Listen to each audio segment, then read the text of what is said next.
First Corinthians chapter 13 verses 4 to 8. Love is patient and kind.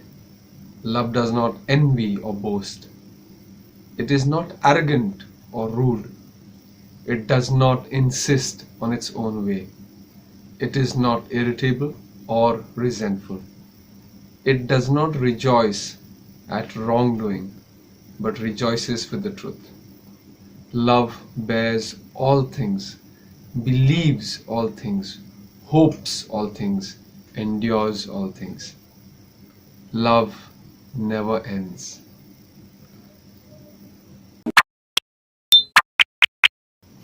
I welcome everyone who is here for the last session. आज मैं हर एक का स्वागत करना चाहता हूँ। आज का जो सेशन है वो हम लोग के जो सीरीज है उसका लास्ट पार्ट में हम लोग हैं। जो सीरीज हम लोग देख रहे हैं वो है नोइंग योर आइडेंटिटी, हमारी पहचान को जानना। किसमें? प्रभु में। ठीक है, प्रभु में हमारी पहचान को जानना।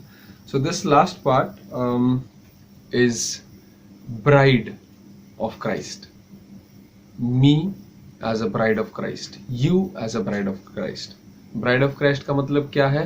प्रभु के दुल्हन, प्रभु का दुल्हन कह सकते हैं। ओके, सो लेट्स अंडरस्टैंड, चलो समझते हैं कि ये जो दुल्हन की बात कर रहा हूं मैं, क्या है ये चीज। Okay, what is it? इसको समझने के लिए हम लोग वचनों में जाएंगे, समझेंगे कि प्रभु का रिश्ता हमारे साथ कैसा होना चाहिए और वचन से ही सीखेंगे। ठीक है, so will immediately open efficiency chapter 5, उसका 25 से लेके 27 हम लोग पढ़ेंगे। एफिशियंस चैप्टर 5 25 से लेके 27। Husbands love your wives as Christ loved the church and gave himself up for her that he might sanctify her। अभी प्रभु किसके बारे में बोल रहे हैं? कलीसिया के बारे में बोल रहे हैं।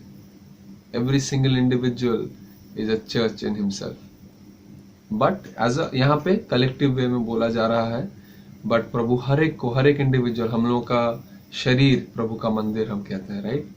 सो you are a church in yourself too. ठीक है, तो ये प्रभु हर एक को कह रहा है यहाँ पे। Just as Christ loved the church and gave himself up for her that he might sanctify her. ये मैं एफिशियंस चैप्टर 5 25 से लेके 27 पढ़ रहा हूँ। ठीक है, sanctify her having cleansed her by the washing of water with the word, so that he might present the church to himself in splendor, without spot or wrinkle or any such thing, that she might be holy and without blemish। तीन चीजों का आज सीखेंगे। प्रभु का दुल्हन होना क्या है हम लोग जानेंगे। ठीक है, समझेंगे इस बात को प्रभु के वचन से। प्रभु ने तीन चीजों से सिखाया।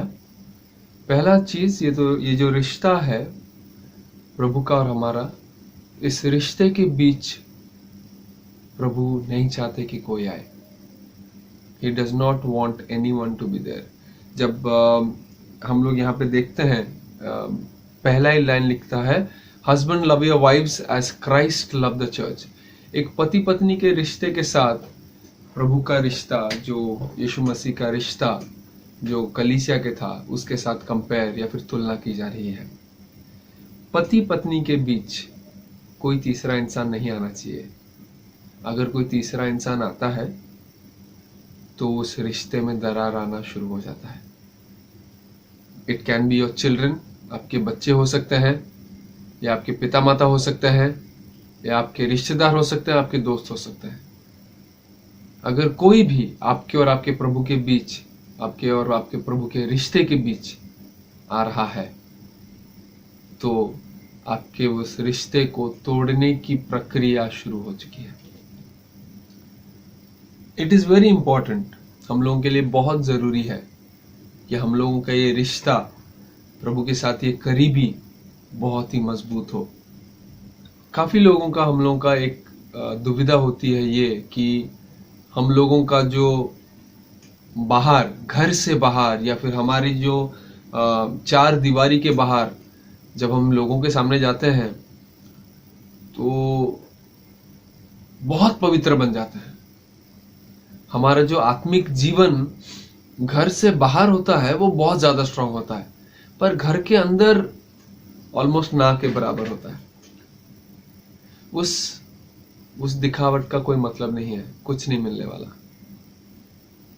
योर रिलेशनशिप, आपका रिश्ता, और कह सकते हैं प्रिसाइजली, अगर मैं और सही रीति से इसको बोलूं तो अगर आपका घर के बाहर का वो प्रार्थना का या फिर प्रभु के साथ जो रिश्ता आप दिखा रहे हैं लोगों को, आपके घर के अंदर के रिश्ते से वो ज्यादा मजबूत दिख रहा है, आपको पता चलेगा ऑब्वियसली, राइट? किसी और को पता चले ना चले, आपको पता चल रहा है। सो अगर आपके वो घर के बाहर का वो रिश्ता जो आप प्रभु के साथ जो रिश्ता है जो आप बता रहे हैं, वो घर के अंदर जो आप गुप्त में आपका जो रिश्ता प्रभु के साथ स्पेंड करते हैं, अगर इसके मामले वो ज्यादा मजबूत है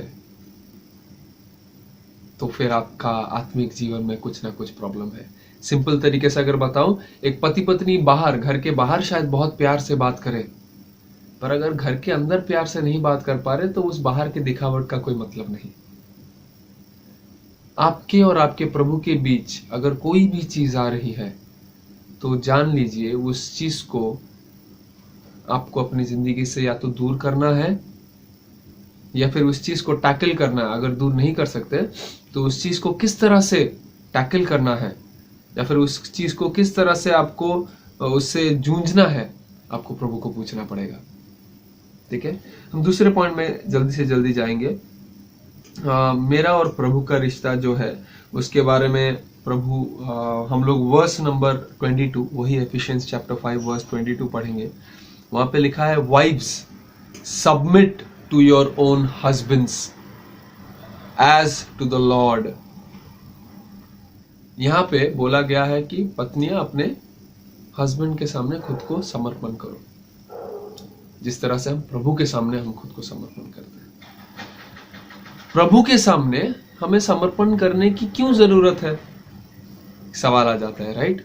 मेरा तो मेरे प्रभु के साथ रिश्ता है, मैं प्रभु के सामने खुद को क्यों समर्पण करूं? चलेगा, मैं तो प्रार्थना कर रहा हूं, अच्छी तरीके से जिंदगी बिता रहा हूं, मेरे जो गुप्त कोठरी का जो रिश्ता है वो भी मजबूत है, मैं घर के अंदर उल्टा ज्यादा प्रार्थना करता हूं, घर के बाहर उल्टा मेरा कम हो जाता है।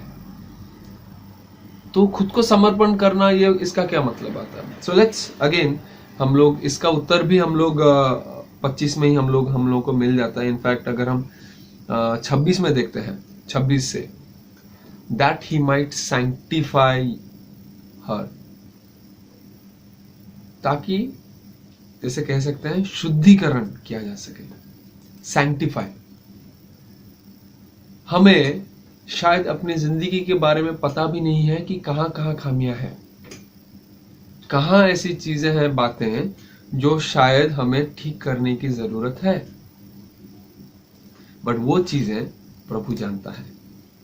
अगर हम खुद को प्रभु के सामने समर्पण करते हैं तो प्रभु को पता है कहां पे वो हमें पूरी तरह से शुद्ध कर सकते हैं, पूरी तरह से हमारे सारे पापों को माफ कर सकते हैं, कहां से हमें हमारे पापों को साफ कर सकते हैं, हमारे ऊपर जो धब्बे लगे हैं उसको पूरी तरह से मिटा सकते हैं। वो प्रभु को सही रीति से पता है। एंड अगर हम अच्छी तरीके से पढ़ते हैं, आगे भी अगर देखते हैं, having cleansed her by the washing of water with the word. किस तरह से क्लेंजिंग होता है? वचन के जरिए। द बुक और the Bible in fact is a book of correction. खुद को सटीक करने का एक किताब कह सकते हैं। अगर खुद को सही बनाना है, सही रीति में प्रभु के राज्य में चलना है, तो बाइबल ही है जो हमें सिखा सकता है। तो हमें वो सीखना है, हमें जानना है कि मैं कहाँ गलत हो रहा हूँ। प्रभु मुझे सीखना है, मैं कहाँ पे गलत हो रहा हूँ, कहाँ पे गलतियां कर रहा हूँ, कहाँ पे कम पढ़ रहा हूँ। अगर जानना है तो बाइबल पढ़ना है। ठीक है, तो दूसरा क्या पॉइंट हम लोगों ने जाना? खुद को समर्पण करना है। क्यों समर्पण करना है? ताकि प्रभु हमें उस हिसाब से बना सकें जिस हिसाब से वो चाहते हैं। करेक्ट? जब हम किसी को प्यार करते हैं, चाहे अगर मैं अपनी बात करूं, अगर मैं किसी लड़की को प्यार करता हूं या करूंगा, मेरी बीवी अगर बोला जाए, if I am when I get married, मेरी तो शादी नहीं हुई है, पर जब शादी होगी और मैं जब अपनी बीवी से प्यार करूंगा, मैं चाहूंगा कि आप ऐसे अच्छे दिखोगे, आप वैसे अच्छे दिखोगे, you know, there will be suggestions that will be coming from my end. ये अलग बात है कि मैं इंसान हूं, तो मैं हमेशा सही सजेशन दूंगा करके कोई मतलब नहीं है, पर प्रभु हमारे लिए जानता है क्या सही है और क्या गलत है। वो जानता है कि क्या कौन सा वाला बदलाव हमारे लिए पूरा 100% परफेक्ट होगा। So when we submit, when we surrender ourselves is where he cleanses us. वो हमें साफ करते हैं और तैयार करते हैं हमें, ताकि वो खुद के सामने हमें पेश कर सके। क्यों तैयार करते हैं? ताकि हमें खुद के सामने पेश कर सके। एंड तीसरा पॉइंट अगर हम देखते हैं, तीसरा पॉइंट हम लोग जो अभी हम लोगों ने स्टार्टिंग में पढ़ा, 1 Corinthians chapter 13 verses 4 to 8। हमें जब ये पढ़न को हम करते हैं, हमें ये हर एक चीज के साथ, love is patient and kind, love does not N V और बोस्ट, ये हर एक कैरेक्टरिस्टिक ट्रेट, ये जो कह सकते हैं एक तरीके से किसी इंसान का बर्ताव, किसी इंसान का बिहेवियर या उसका चरित्र, अगर हमारे चरित्र में इनमें से कोई भी चीज की कमी है, कोई भी चीज की, चाहे वो हम लोग बहुत जल्दी शायद गुस्सा कर जाते हैं, मैं सबसे प्यार नहीं कर पाता, मुझे किसी के ऊपर मुझे किसी पे किसी से मेरा झगड़ा हुआ है, मैं किसी पे नाराज हूं, या फिर कुछ भी, मैं नरम दिल नहीं हूं, मैं दया जल्दी नहीं दिखाता, माफ जल्दी नहीं करता, अगर इनमें से कोई भी चीज हमारे अंदर है, तो हम पूरी तरह से प्रभु के प्यार में ढले नहीं हैं। अगर प्रभु का वो दुल्हन बनना है हमें, तो हमें वो प्रभु के प्यार में ढलना जरूरी है। सो फ्रेंड्स, आज हम खुद को जांचेंगे कि पहले क्या मेरे और मेरे प्रभु के रिश्ते के बीच में किसी को ला रहा हूं, चाहे वो कोई चीज हो सकता है, मोबाइल फोन भी हो सकती है, या फिर कोई इंसान भी हो सकता है। दूसरा पॉइंट, हमें जानना है कि मैं अपने आप को पूरी तरह से समर्पण कर रहा हूं क्या मेरे प्रभु के सामने। ये दूसरा पॉइंट, हमें ये जांचना है। और तीसरा क्या है? 1 Corinthians chapter 13 verse 4 to 8। इन ये सब जो चरित्र है, प्रभु को जो प्यार करता है, उनमें ये चरित्र रहता है। अगर इनमें से कोई भी चरित्र मेरे में नहीं है, या फिर कमी घटी है उनमें, तो कहीं ना कहीं पूरी रीति से मैं अपने प्रभु से प्यार नहीं करता। मेरे और मेरे रिश्ते, मेरे प्रभु के साथ उस रिश्ते में कोई दरार है। मांगेंगे प्रभु से कि प्रभु वो दरार को मिटाए और हमें संपूर्ण करे खुद में, पवित्र आत्मा की मदद से। प्रभु आप सबको आशीषित करे, और आप और प्रभु में बढ़ते जाइए और इसी तरह से आशीषित रहिए। God bless you all.